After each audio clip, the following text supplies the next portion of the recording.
What's up, Dolphins fans? Jacob here, Miami Dolphins Syndicate. Coming at you guys a little later than I'd like to, but I had some technical issues earlier on in the day. These are the 5 things that we learned in the win against the New England Patriots. So number 1, this was a strong bounce-back win. We knew after the Eagles game, something we talked about last week, that the media was going to crucify the Dolphins for not being able to beat good teams, and while there still might be something in that, we knew it was the media, as they like to do, pull up a team, put them up on a rooftop, and then strike them back down and bring it back down to earth. And that's what they did this week. You know, all the questions were about how good is this Dolphins team truly. And I'm not trying to say that the Patriots are a good team, but after we just lost the Eagles and the Patriots beat the Bills, something that we've yet to do this year, it was justified that, you know, I don't think teams or people really thought we were going to lose against the Patriots, but just keep an eye open about how we would play. You know, do we struggle to move the ball on offense? Do the Patriots end up covering? You know, there's a few things that, you know, even if we won the game, that people would still take away like, wow, this Dolphins team doesn't quite work like we thought they would. And I thought, at least for the time being, for this week being, we quieted those questions. Both sides of the ball looked very strong. Strong defensive performance, strong offensive performance. Got the ball into the hands of multiple different people, which is something that I'll talk about later more in depth. Not too dirty of a game, you know. Lost a few guys to injuries, also something I'll talk about later. Tua had his 1 turnover, but for the most part, control the ball, control the clock.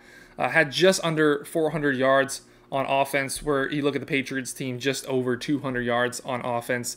Time of possession strongly favors the Dolphins. Yards per play, all those advanced stats that you want, as well as the eventual scoreboard.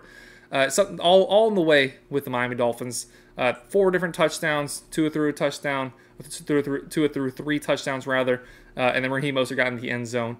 There was a lot to like about the game, a game that could have very much been a trap game, in between a tough loss against the Eagles and then looking forward having to go to Germany to play the Kansas City Chiefs. So there was a lot going on the line there that we could have seen the Dolphins, you know, fall short, maybe win, but not play quite up to the standards that they'd be expected to. I think they came out sharp, put up a lot of points, controlled the ball, and won the game exactly how the Dolphins want to win a football game. Number 2, though, the injuries continue to stack up. So thankfully, we got to see Jalen Ramsey back. He made a big play with that interception in the red zone yesterday. But this team, I called it last week, Miami General Hospital with this team. Both sides of the ball, so many injuries. Dermot Smythe, Brandon Jones, Robert Hunt, notable additions to the injury list, which already includes guys like Xavier Howard, Javon Holland, who missed the game, Twan Armstead, Devon Achane, Isaiah Wynn. The list goes on of guys that have missed time or were out on Sunday. Those are just the guys that got hurt and then missed, or got hurt or missed the game entirely. We've seen Waddle miss a game. We've seen this entire offensive line have to be rotated around due to injuries.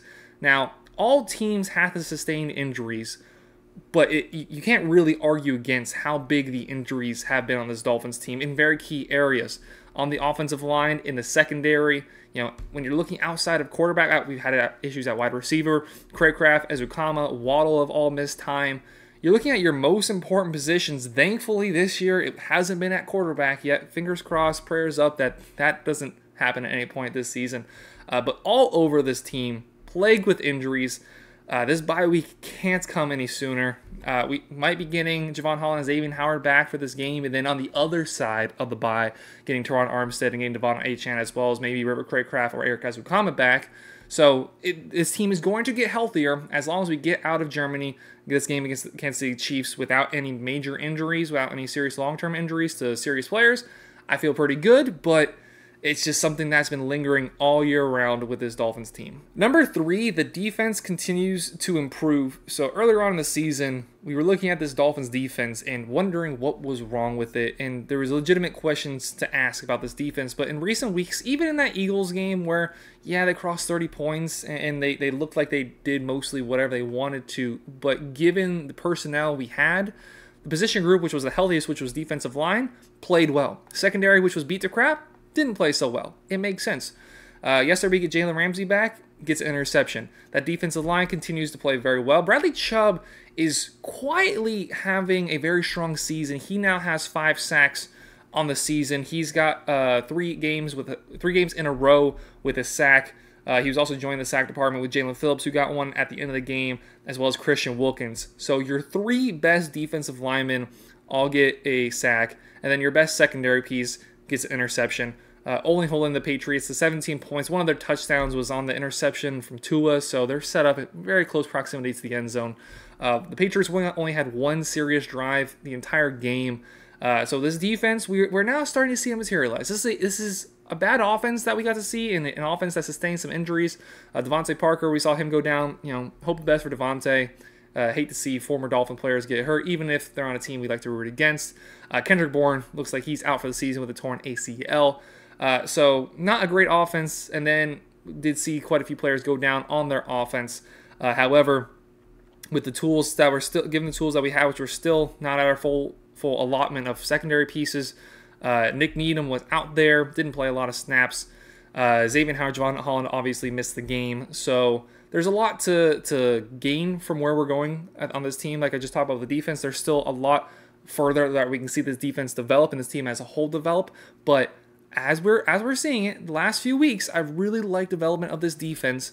Hopefully, with next week, we will probably be able to see Javon Holland back. We'll probably get to see Xavier Howard back, and much needed for a massive game against the Chiefs. Number 4, we saw the layers of the offense come back. In recent weeks, it's really been a Tyreek Hill, even Raheem Mostert show, and that's pretty much entirely it. Jalen Waddle has not been quite as involved as we expected him to be up to this point in the season. And he ended up being our leading receiver yesterday with that final touchdown. He finished 7 catches, 121 yards, and a touchdown. Tyreek Hill still had his monster game, cracked 1,000 yards.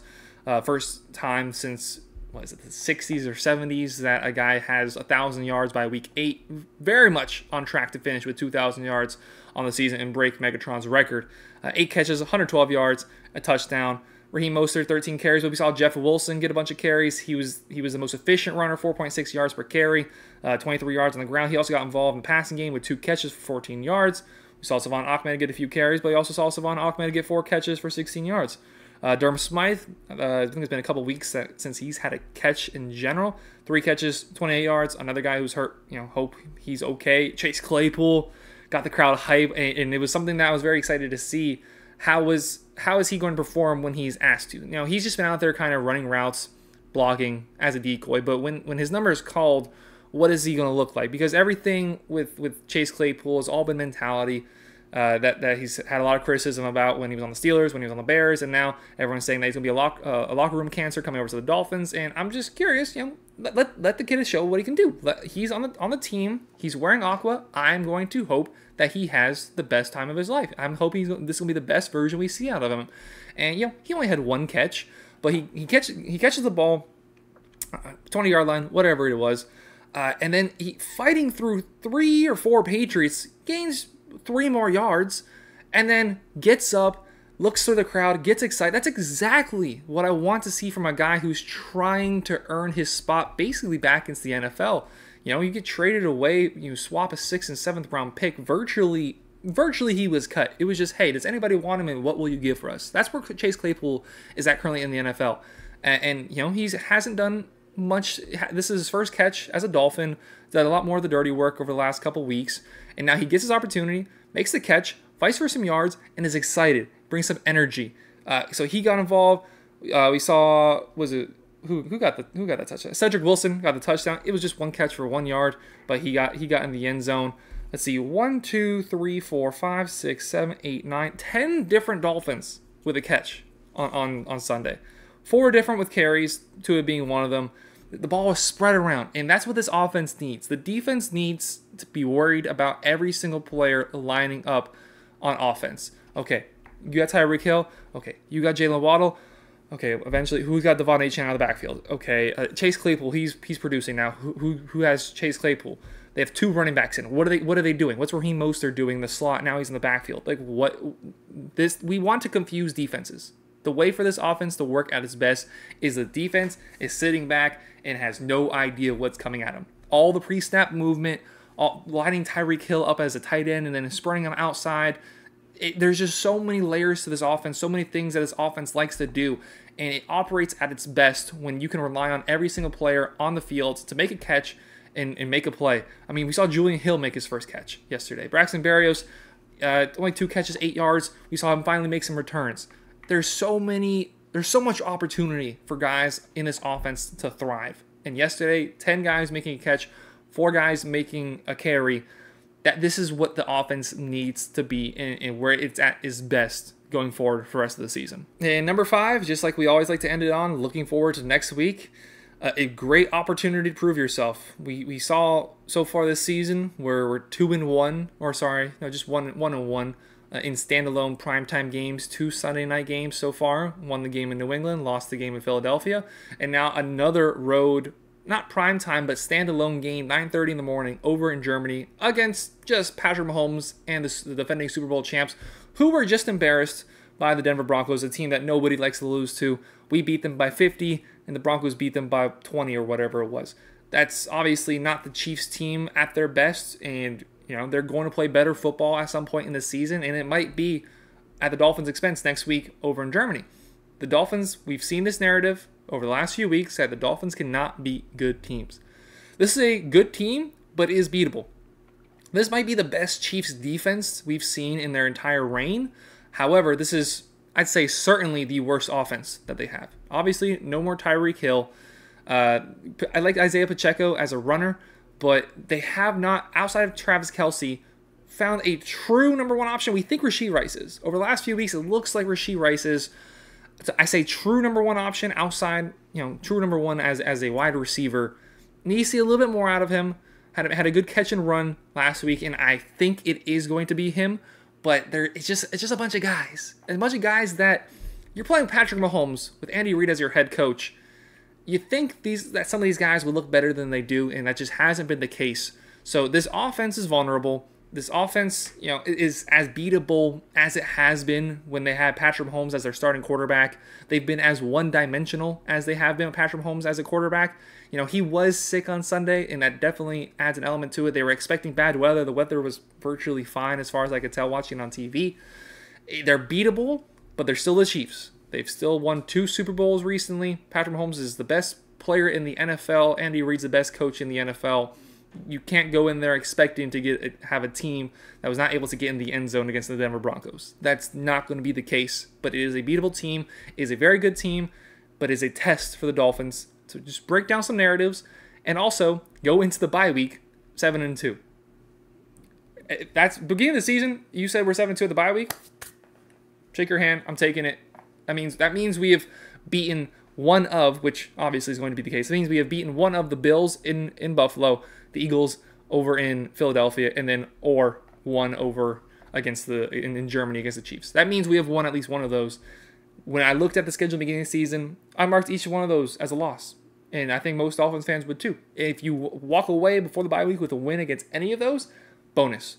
That means we're another week that we're solidified as top of the division, that closer to the number 1 seed. We got 4 teams now fighting for that number 1 seed, all 6-2. You get a step over the Chiefs. You also get that tiebreaker where we've beaten them.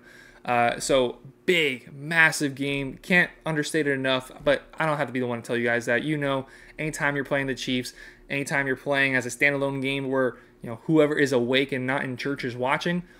So massive game. Really looking forward to it. Great opportunity for the Dolphins to just shut some people up, enjoy their bye week, get healthy, and move on from there with a quite easy slate of games right out of the bye week. So if we can beat the Chiefs, then the next tough opponent doesn't come to the Cowboys, and then those remaining 3 games are all pretty rough with the Cowboys, the Ravens, the Bills. But you do have a very soft schedule in between there. So if you're looking at, let's say we beat the Chiefs. Then let's say we lose those last few games, you're at most really expecting 5 losses. So I'm happy where we're at as a Dolphins fan. We saw that down. We saw the loss. We took it. Had to take on the chin. We knew what was going to come. We knew how the media was going to talk about us. Got back in the win column, and now a great opportunity to go improve ourselves. Thank you all for very much watching. Those are the 5 things we learned with the victory over the New England Patriots.